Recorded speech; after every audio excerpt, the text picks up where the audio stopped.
It's 1:15 a.m.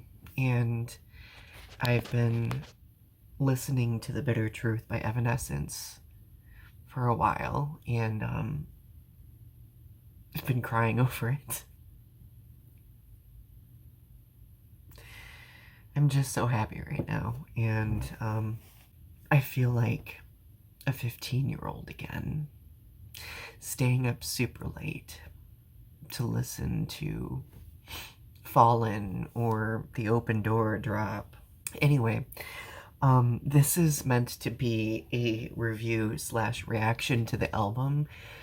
I'm not going to include any of the music in this because I really want you to go listen to it for yourself.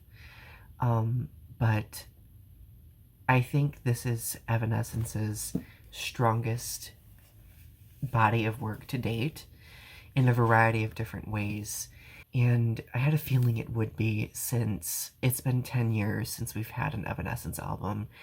And The Bitter Truth essentially had a lot that it needed to accomplish, whether it be, coming back with that really hard rock, new metal-ish sound music, or, creating this beautiful, elaborate ballad.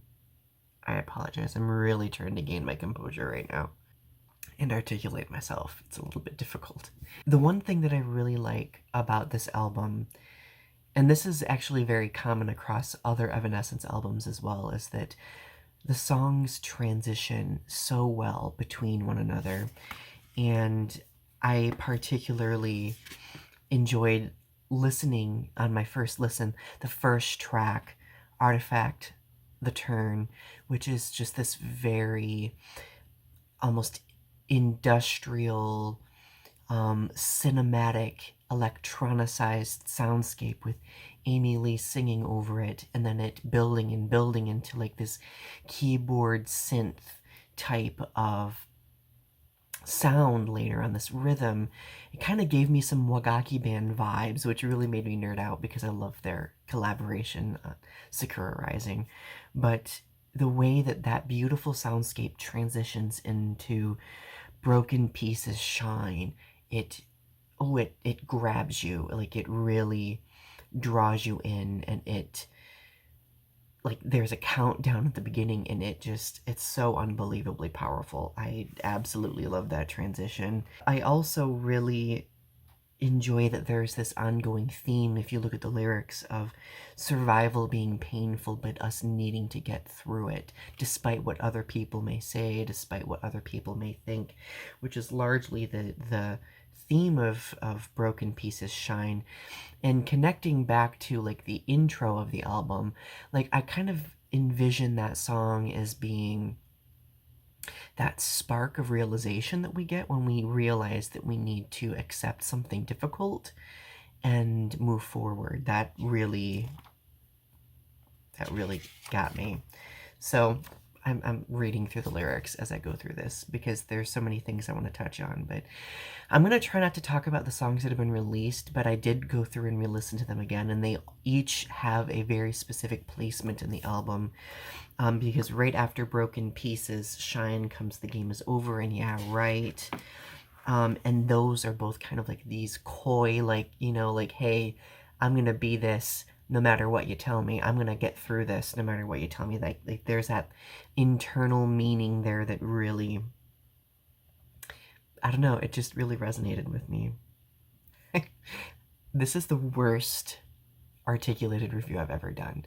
I apologize in advance. And if any of the band sees this, just, pat me on the head and be like, I'm glad you enjoyed the album, Donny. Anyway, so the next song, Feeding the Dark, which is probably my favorite really, like, rhythmic, headbanging song. It sounds very dirty. It sounds very much like something that would come off The Open Door, but it also sounds like a love child between that and the third Evanescence album. And I don't know if anybody else picked up on this, but toward the end of this song, in like the last, like toward the bridge and then the last chorus, it sounds like either Amy or Jen it sounds like there's screaming in the background, and I am living my life.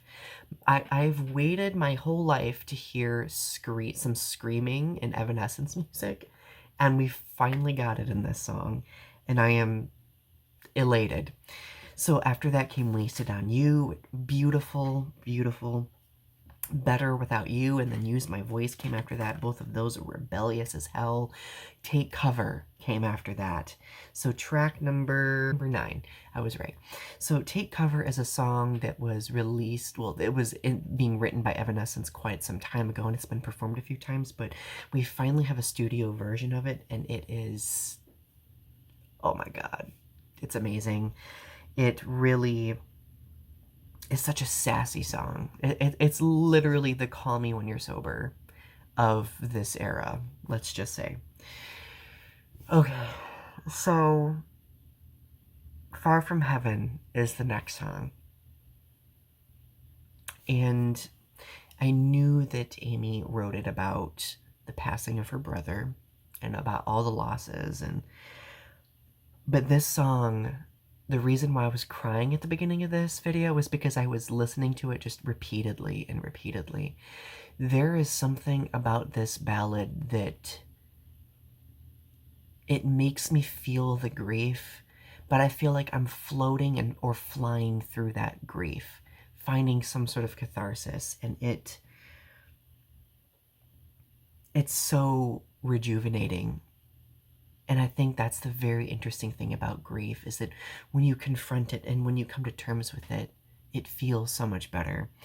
And the strings, the orchestral component of this song, the way it begins to soar toward the bridge and then kind of fall away toward the end with just Amy singing at the end, it was one of the most beautiful compositions I've ever heard, and I'm firmly convinced that this is the best Evanescence song right now. Like, it is currently my favorite, hands down.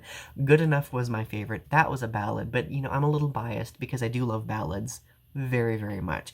I love a good headbanger, but ballads really get me in the soul. The lyric from Far From Heaven: give me a reason, make me whole again. Wounds should become scars, but I'm cracked instead. Sometimes we think that we heal. Sometimes we think that that wound becomes a scar, but it simply becomes a crack. It's still there, and sometimes it can still crop up. That really hit me. The final 2 songs, Part of Me and Blind Belief, are phenomenal. This album ends with 2 good headbangers. Part of Me sounds very theatrical and Broadway-esque to me. I'm not 100% sure why. I'm gonna have to go back and listen to it and figure that out. But Blind Belief is the perfect way to end this album, because this song is an empowering anthem about the future starting with us. It ends with love overall. As an LGBTQ+ fan, I cannot begin to express how important this song was when I listened to it. I really think it's a very important, uplifting message for an album like this to end on. So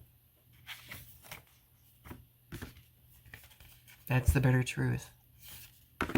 There's a second CD in my version, so I may have to listen to that and do a separate review, but I still think this is their strongest work. I give this album an A+, and I think it not only demonstrates Evanescence's versatility, but it also gives a friendly, warm nod to every sonic aspect that has made Evanescence who they are over the past 15+ years. So I love it.